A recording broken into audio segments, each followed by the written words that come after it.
আবারও দারুণ এক লুকে বুবলির বাজিমাত। অসাধারণ একটা লুকে ধরা দিয়েছেন। মূলত লুকটা তৈরি করা হয়েছে সামনে একটা অনুষ্ঠান আসছে ঈদ উপলক্ষে, যেটিতে বুবলিকে দেখা যাবে এই লুকটাতে। শাড়িতে সবসময় বুবলি একটা অন্যরকম সৌন্দর্য এবং অন্যরকম একটা স্নিগ্ধতা, মোহনীয়তা ছড়ায়, যেটা বরাবরই এবারও হয়েছে। শাড়ির কালার থেকে শুরু করে গয়নার কালার এবং হেয়ার কাটটা বেশ কিছুদিন ধরে যারা বুবলিকে ফলো করছেন তারা জানেন তিনি হেয়ারটা কাট করে একটু ছোট করেছেন এবং সেখানে বিভিন্ন ডিজাইন আনার চেষ্টা করছেন। বিভিন্ন ধরনের সাজের সাথে নিজেকে মানিয়ে নিচ্ছেন, হেয়ারটাও মানিয়ে নিচ্ছেন।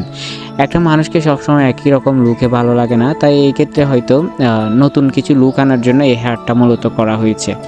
বুবলিকে সবসময় সিম্পলি সাজের সাথে ভালো লাগে। অতিরিক্ত গয়না, মেকআপ এগুলো কিন্তু তাকে একদম স্যুট করে না, ভালোই লাগে না।